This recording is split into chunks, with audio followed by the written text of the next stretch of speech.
Good Morning Business, French Tech. 6h42 sur BFM Business et sur RMC Découverte. On va parler du cancer. 40% de la population générale aura un cancer au cours de sa vie et 4 patients cancéreux sur 5 reçoivent un traitement sous-optimal. Ça, c'est votre cœur de business. Sylvain Berlemont, vous êtes le cofondateur et président de Spotlight Medical. C'est une start-up qui vient juste d'être créée et c'est ça votre cœur business, c'est d'aider les patients de trouver le traitement optimal. Exactement.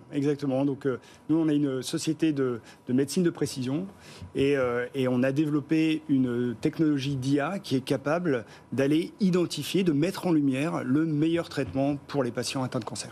Vous venez de lever 6,2 millions d'euros dans le cadre d'un tour d'amorçage. Vous avez été créé en juin, vous avez déjà levé des fonds, ça va très vite. Ça va vite, on est très content. Ça veut dire que peut-être la proposition de valeur a plu. On a levé effectivement auprès de Kurma Partners et Hill Capital, donc un fonds français et un fonds allemand. On est très content d'avoir déjà des fonds et ouvert le capital à l'Europe, puisque l'ambition évidemment de Spotlight Medical, c'est de rayonner mondial, puisque la proposition, elle est évidemment Alors allons-y sur la techno, Anthony. Comment on fait pour optimiser ces traitements? Dans quel type de data vous allez récupérer et comment, à partir de ça, vous arrivez à trouver le bon traitement pour le bon patient? Oui, alors on a une technologie innovante, en tout cas c'est la raison pour laquelle à la fois l'Institut Curie, dont nous sommes spin-off, et Gustave Roussy nous ont rejoints au capital. C'est que nous avons une technologie qui se distingue des autres parce qu'elle est premièrement multimodale, c'est-à-dire qu'elle va être capable d'agréger et de lire des données de nature différentes. Alors de nature, très concrètement, ça veut dire des données génomiques, des données cliniques, des données d'imagerie. Prendre tout ça et aller sortir de l'information nouvelle pour guider l'oncologue. La deuxième force peut-être de cette technologie, c'est le fait qu'elle est multicancer. C'est-à-dire qu'aujourd'hui, on a une technologie qui est capable d'adresser plus de 35 types de cancers.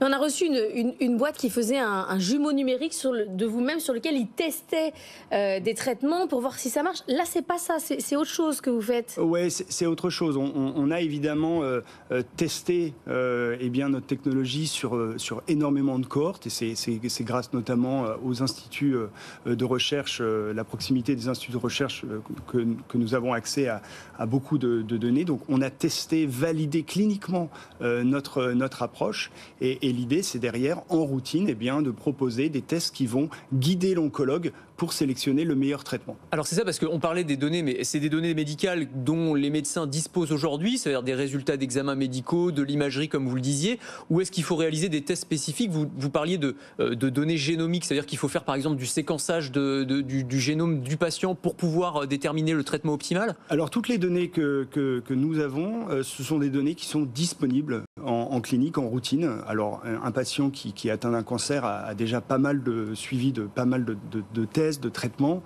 et donc toutes ces données, nous avons accès à ces données. Mais pourquoi le médecin il peut pas, lui, à partir de ces données, donner imaginer le meilleur traitement? Alors, effectivement, un oncologue il va suivre des recommandations qui sont des recommandations internationales pour sélectionner, dans certains cas, le bon traitement. Il s'avère qu'il y a des patients qui ne vont soit pas répondre ou moins bien répondre que d'autres. Et à l'inverse, on va avoir aussi des patients qui n'ont pas besoin de traitement.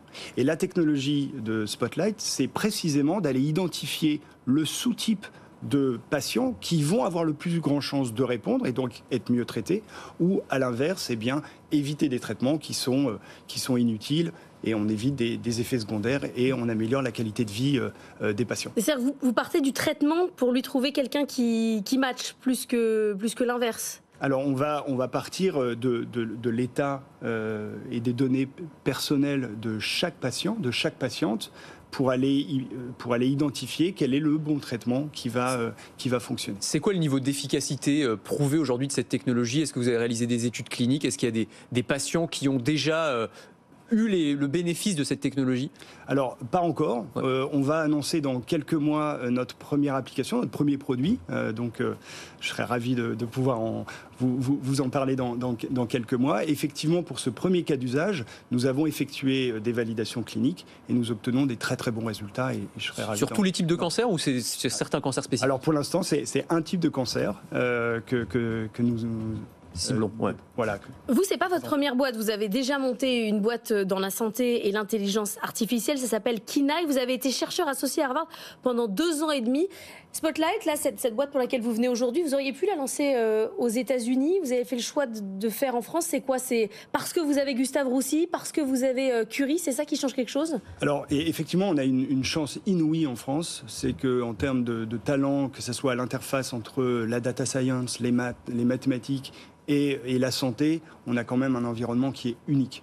Et avoir à la fois l'Institut Curie, l'Institut Gustave Roussy proche de nous, c'est quelque chose qu'on n'aurait pas forcément réussi facilement à avoir ailleurs. Et donc, c'est la raison pour laquelle cette boîte a été créée. Toujours pareil, Anthony, c'est nos cerveaux qui nous sauvent. C'est vrai, mais attendez, mais quand on voit le nombre de startups de French Tech qu'on reçoit dans la santé et spécifiquement sur le dépistage, l'optimisation des traitements des cancers ou la conception assistée de médicaments par intelligence artificielle, enfin, on peut se dire que là, on a une énorme carte à jouer. Il faut être très clair, Sylvain Berlemont, dans les hôpitaux aujourd'hui, ils sont très ouverts à ces questions d'intelligence artificielle, de techno. C'est un milieu très tech compatible. Bien sûr, bien sûr. Bien sûr, on a le soutien, effectivement, de tous les centres hospitaliers, les centres qui voient tout de suite ce que ça peut apporter. Est-ce qu'on a une idée en termes de projection, où c'est trop compliqué à dire, je sais pas, du nombre de vies qui vont pouvoir être sauvées dans les années qui viennent, ou du nombre de cancers qu'on va pouvoir détecter qui sont pas détectés aujourd'hui, ou du nombre de... Enfin voilà, est-ce qu'on a des projections sur vraiment l'effet concret que ça va avoir sur nos vies dans les années ou décennies qui viennent? Alors ça va être compliqué de répondre de manière générale à cette question, mais sur notre premier cas d'usage, oui, on a 20% au moins des gens qui vont pouvoir bénéficier concrètement de ce type de test d'intelligence artificielle. Ça s'appelle Spotlight Médical. Sylvain Berlemont était notre invité dans la French Tech.